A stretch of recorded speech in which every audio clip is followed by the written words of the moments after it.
Hello everyone, welcome to Analog IAS Current Affairs Analysis for 20th November 2019. These are the list of the articles and the sources are given here.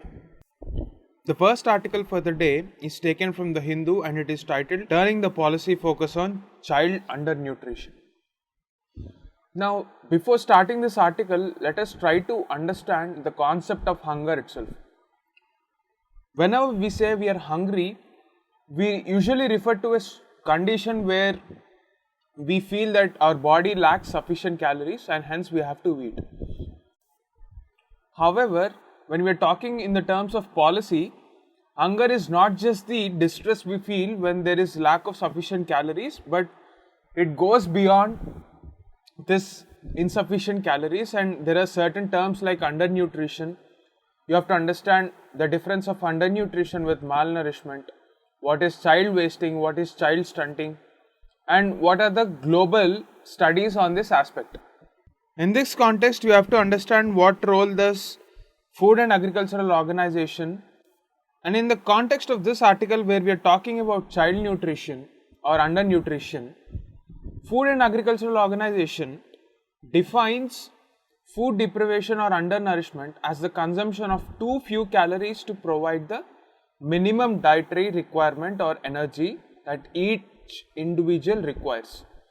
So, undernutrition goes beyond calories and signifies that there is deficiency in each of this or any of this, whether it is regarding the calories or energy, whether it is requirement of protein that is required for strong and healthy body, or whether it is requirement of vitamins and minerals which is essential for proper functioning of the body.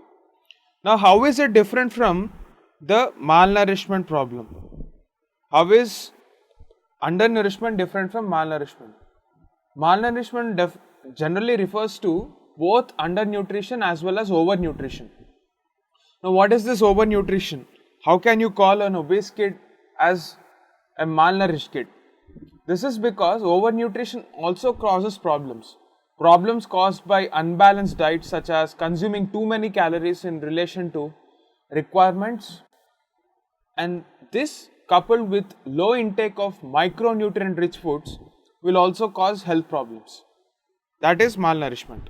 In this article we are talking about undernutrition only. As far as undernutrition is concerned, what is the status of our country? We have a global health index on which India is ranked at 102 out of the 117 countries. I want you to pause this video and look at the body that comes out with global hunger index.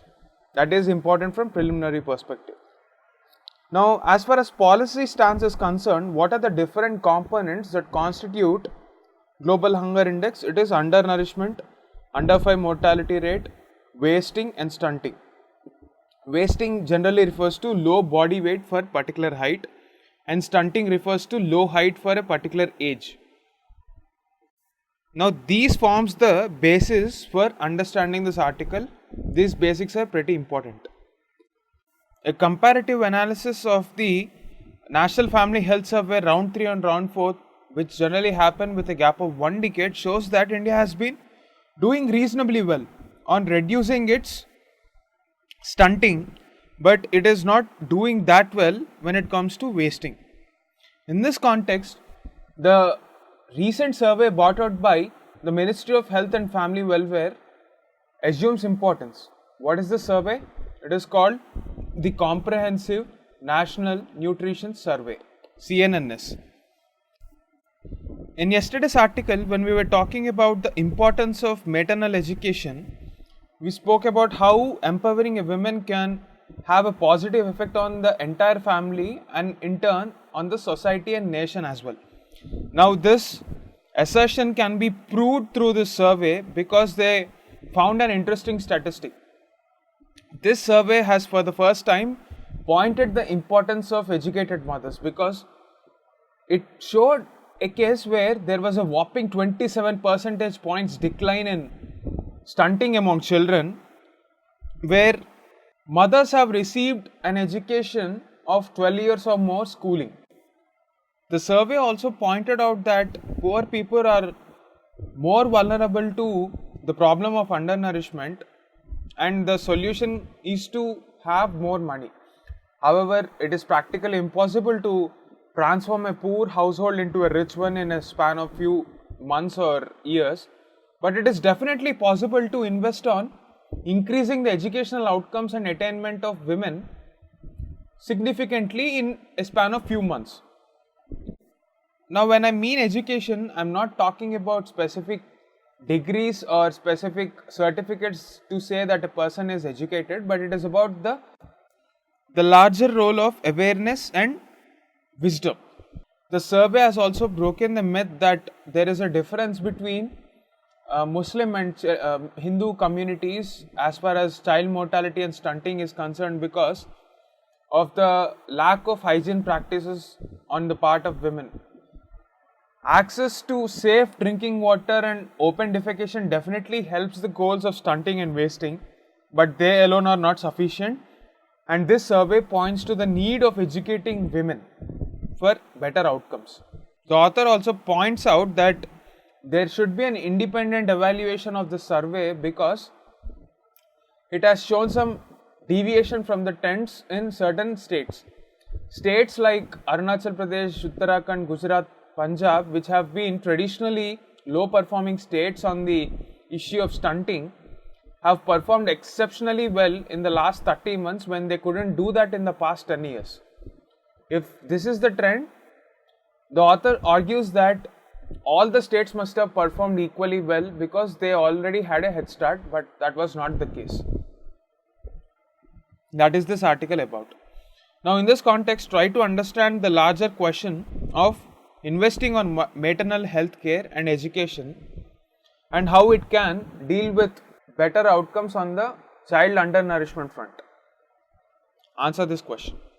The next article is titled Rebalancing Counterterrorism, and this is taken from the Hindu. In the context of counterterrorism, let us try to understand what has been the traditional policy stance of our country. There are certain major pillars on which the Indian counterterrorism policy rests upon. The first one, India recognizes that insurgency and terrorism are political issues, and therefore in the long term these must be resolved through a political solution. Military force is an instrumentality to bring control and stability in an area in a bid to facilitate the political process. That is the first trend. Secondly, there has been a distinction between local violent uprisings as a result of dissatisfaction among a section of the population and employment of terrorism by a country like Pakistan as a state policy. So, in this case of Pakistan, we can say that terrorism is employed as an instrument of state policy and India recognizes that. Thirdly, the Indian state believes in the employment of minimum force while conducting counter-terrorism. It is for this reason that heavy caliber weapons like artillery and attack helicopters are not employed by the Indian armed forces in this context. While there are other factors, some of the major ones have been described here. Now, this article is a critical note on the present day government's emphasis on a strategy that focuses on military responses as seen in the case of 2016 and 19 surgical strikes. The government has been emphasizing on Israeli strategy of retaliation to counter terrorism, and this author believes that such minor actions will have very marginal impact on the target. At best, they might kill the fighters and temporarily damage some training facilities, but it is very hard to achieve anything beyond that. This author points to an interesting note and compares with how Israel conducts its anti-terrorism activities in a strategic manner and how we can learn from them. The author argues that the use of punishment as a way to counter terrorism is limited. Strategies of punishment will work only when we can target the capabilities of enemies and cripple them strategically. The author quotes the example of Israel, which targets the manufacturing facilities of enemies which manufacture weapons and dismantle them. Although such tactics work only when there is solid intelligence and ground level planning. In short, any form of punishment is only an expression of short-term dissatisfaction but can never be the answer for a long-term political resolution. Especially with a state like Pakistan, which has been fueling anti-India ideology, the author says that only political resolution is the solution for this. Otherwise, there can be a dangerous trend of retaliating, and if the governments do not retaliate, it might be seen as a weakness in the eyes of its citizens. Now, let us try to examine what are the effective elements of counter-terrorism strategy. The first one refers to the steps that are need to be taken to make terrorist attack even more difficult for the enemy. That is, the steps needed to make denial of operations more effective. This includes ensuring the development of local population so that they are not radicalized, and strictly enforcing security procedures at our defense camps. The second element of the strategy would be to use foreign policy and impose harsh actions through organizations like Financial Action Task Force, and engage with China bilaterally and ensure that they become partners in this counter-terrorism strategy. Third, it requires some resilience to reduce the political impact of terrorism. Political rhetoric must not create an environment of fear and hatred towards the enemy, because that will only call for an increase in aggressive responses in the next few attacks. Punishment is definitely a deterrent for the enemy, but that alone cannot achieve the objective of peace. Now that you are done with the article, try to answer this question. The next article is titled A Greater Ease of Living, and this is taken from the Indian Express. This is in the context of various critical articles in newspaper regarding the rising demand for Manrega. Now, what is this Manrega? This is a right given by the government for 100 days of employment, and generally this is given to unskilled worker who demands work.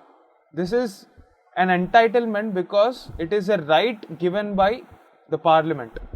In the present context of economic slowdown, there were many critical articles saying that the increase in Manrega work is a sign that there is no quality employment creation. This author, who is a civil servant, gives us a deep analysis on the reason why there is an increase for Manrega and how it is a good sign rather than a bad sign.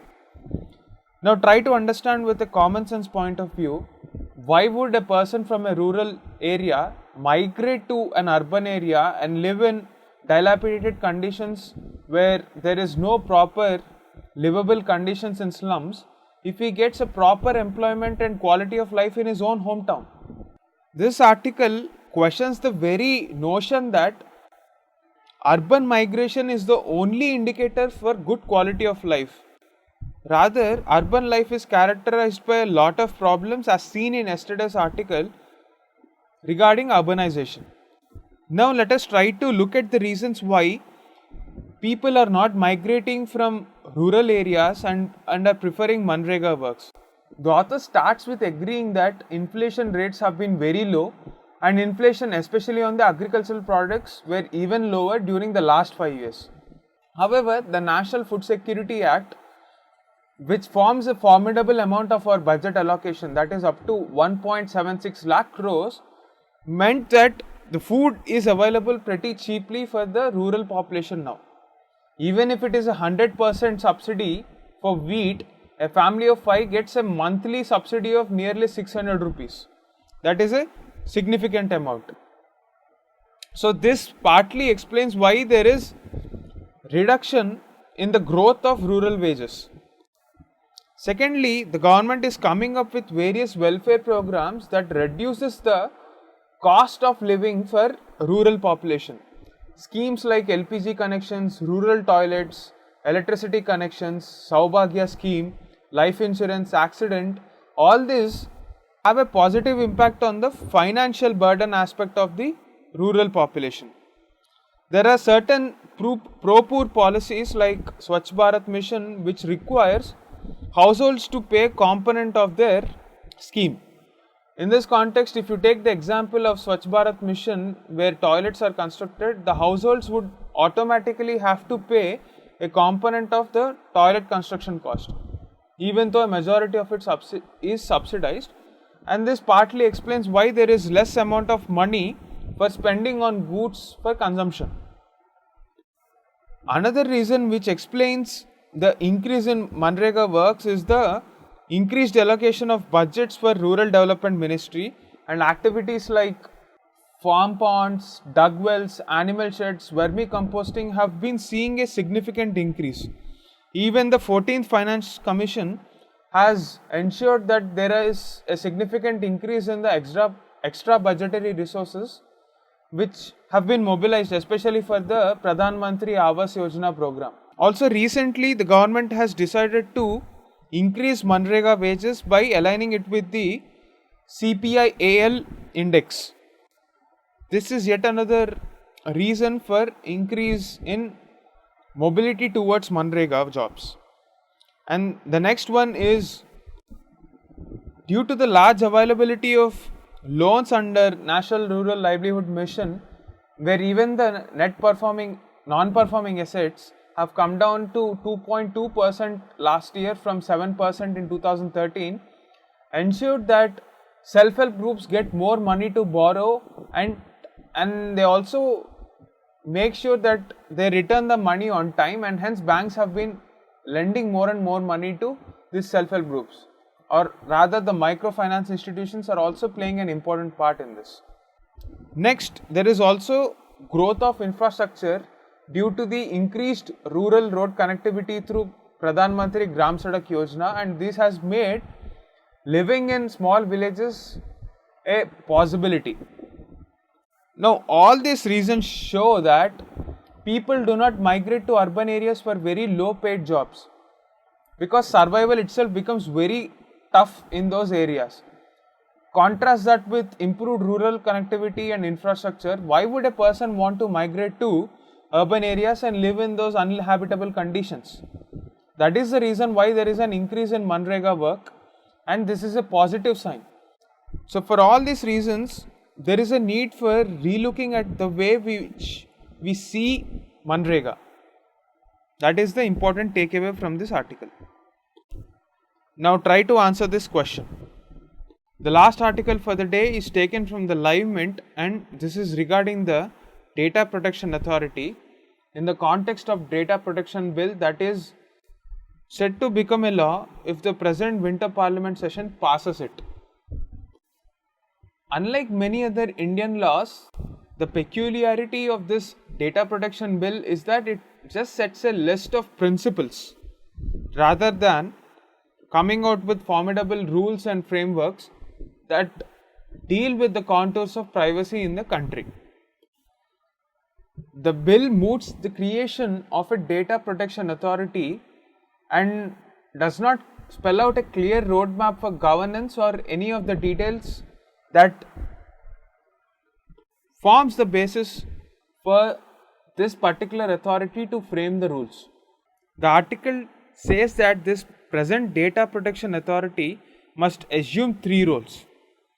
Now I want to bring to your notice the point that this particular article and the logic applied behind it can be applied to any regulatory body in GS2. There is a topic in GS2 in the syllabus regarding regulatory bodies. Any regulatory body in the present day governance should assume this role of being a policeman, being a teacher, and also being an ombudsman.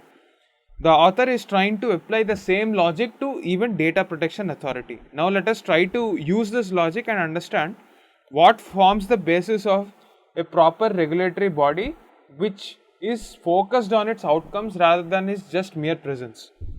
Now the first one is the role of policeman.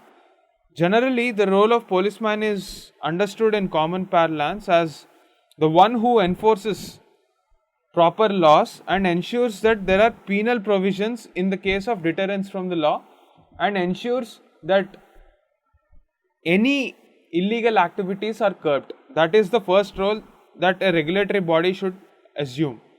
The second one is more relevant to this data protection authority because technology is a very fast changing field, So it has to assume the role of teacher and build the capacities of the regulatory frameworks and the people who are manning the regulatory frameworks.